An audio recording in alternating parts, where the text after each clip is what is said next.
இந்த எலியா சோர்ந்து போயிட்டார், வனாந்தரத்துக்கு போயிட்டார். வனாந்தரமான வாழ்க்கைகள் வரலாம் உனக்கு. ஆனால் இந்த பழைய ஏற்பாட்டு காலத்து பரிசுத்தவான்களை போல நம்ம இருக்கக்கூடாது. புதிய ஏற்பாட்டு காலத்து பரிசுத்தவான்களுக்கு விலையேறப்பெற்ற ரத்தம் நமக்காக சிந்தப்பட்டிருக்குது.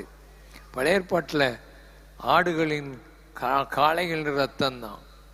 புதிய ஏற்பாட்டில் பரிசுத்த ஆவியானவர் நமக்குள்ளே இருக்கிறார். புதிய ஏற்பாட்டில் கிருபை உதவி செய்கிற கரத்தை ஆண்டவர் வச்சிருக்கிறார். பழைய ஏற்பாட்டில் சட்ட திட்டங்கள் மாத்திரம்தான் இருந்தது. ஆனால் இந்த புதிய ஏற்பாட்டில் கிருபையை கொடுக்கறதுனால நம்ம சோர்ந்தே போகக்கூடாது. கை வைத்து யாராவது சோர்ந்து போய் வந்திருக்கிறீங்களா? 2 கை வைத்து நல்லா கைகளை வைத்து, நான் சோர்ந்து போகக்கூடாது ஆண்டவரே.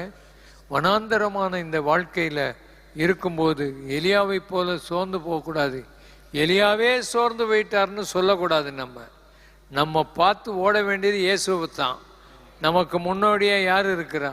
இந்த பழைய ஏற்பாட்டு காலத்து பரிசுத்தவான்களை விட நம்ம மேன்மை உள்ளவர்கள், நன்மையானவைகளை நாம் பெற ஆண்டவர் நம்ம வச்சிருக்கிறாருன்னு சொன்னால் அதனுடைய அர்த்தம் பழைய ஏற்பாட்டு காலத்து பரிசுத்தவான்களுக்கு ஒரு மாடல் இல்லை, ஆனால் நமக்கு இயேசு மாடலாக இருக்கிறார். அதனால தான் அந்த அடுத்த வசனம் அப்படி சொல்லுது, நீங்கள் விசுவாசத்தை தோக்கிறவரும் முடிக்கிறவருமாக இயேசுவை நோக்கி ஓடு, சோர்ந்து போக மாட்டா.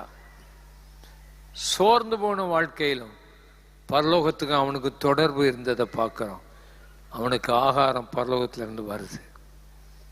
அருமையானவர்களே, அவன் அதுக்கு பிறகு மலையின் அனுபவத்துக்கு போகிறான். ஓரேப் என்னும் மலைக்கு போயிட்டான்.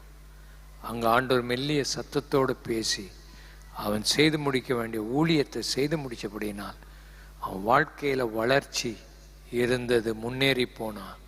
உங்கள் வாழ்க்கையிலும் ஆவிக்குரிய வாழ்க்கையில் பின்தங்கி போகாதங்க, வாழ்க்கையில் பின்வாங்கி போகாதீங்க, ஆவியில் குறைந்து போகாதீங்க. ஊழியத்திலையும் வாஞ்சையிலும் ஜீவன் நதி உங்களிலிருந்து புறப்பட்டு ஓடிக்கிட்டே இருக்கணும். தாகமாக வாஞ்சியாக இருக்கிறவனுக்கு அவன் உள்ளத்திலிருந்து ஜீவத்தண்ணி உள்ள நதி ஓடும். அதெல்லாம் வசனத்தை விசுவாசிக்கணும், அது வாழ்க்கையில் ஓடணும். வசனம் நிச்சயம் நிறைவேறும். ஒரு தாகம் இருந்தால், ஒரு வாஞ்சை இருந்தால் ஆண்டவர் அதை கண்டிப்பாக நம்மிலிருந்து அந்த ஊற்றுகள் புறப்பட்டு ஆசீர்வாதமாக இருக்கும்.